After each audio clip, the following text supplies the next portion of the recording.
Yan mga ka-discovery, meron tayong pag-uusapan ngayon sa bagong update dito sa sa pinost ng ng Rappler. Yan, bali mga ka-discovery, itong TikTok ay binan sa sa US. Yan, bali itong post ng basahin natin itong Rappler. Yan, 43 minutes yung nakalipas.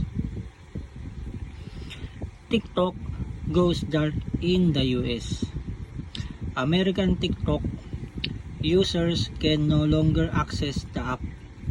The US Supreme Court recently upheld a law banning TikTok in the country on national security grounds. If its Chinese parent company ByteDance does not sell it. Notice TikTok app users in the US says law banning TikTok has been enacted in the US. Unfortunately, that means you can't use TikTok for now. We are fortunate that President Trump has indicated that he will work with US on a solution to reinstate TikTok once he takes office. Please stay tuned. Other ByteDance like CapCut and Lemonade are also inaccessible to America. Yan ang post ng important update from TikTok. We regret that the US law will take effect on January 19 and force up to make our services temporarily unavailable. We're working to restore our service in US as soon possible and we appreciate your support. Please stay tuned. Yan naban na nga, hindi na nga maka-access ang mga ang mga nasa US. Yan, pinagbawalan ng US Supreme Court.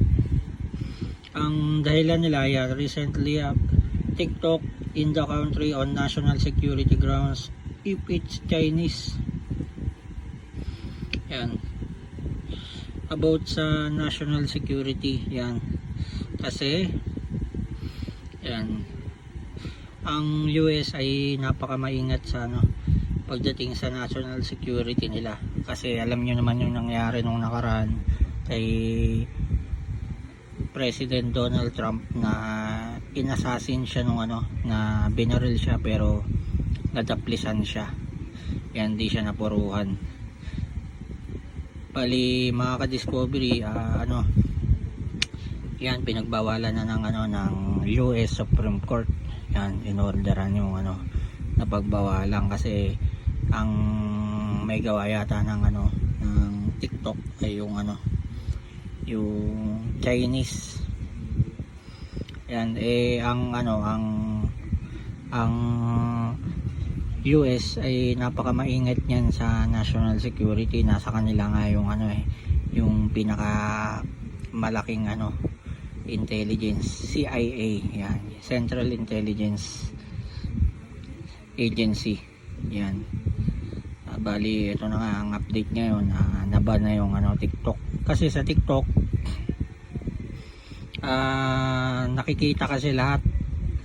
Yan, mabilis mabilis kumalat yung video, yung mga masasela na video, yung mga security ng bansa. Nakikita nung pag napag-aaralan ng ibang mga bansa na maaaring maging threat sa kanilang national security. Yan, yung mga nagpo-post na related sa security. Kumbaga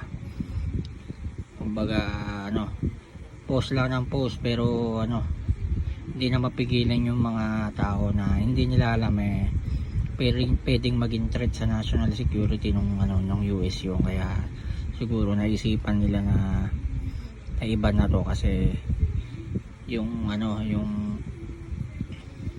mahirap kasi talaga, lalo na kapag mga terrorism.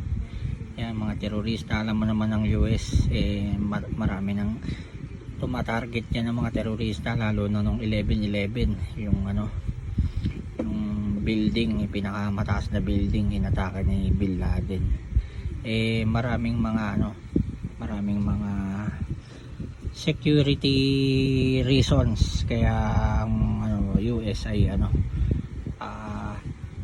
pinana nila. May dahilan sila na kasi marami ng history ang US about sa national security. Nag-iingat lang sila dito sa ating bansa. Labag yan sa ating Philippine Constitution sa freedom of expression. Yan, may karapatan tayo kasi galing tayo sa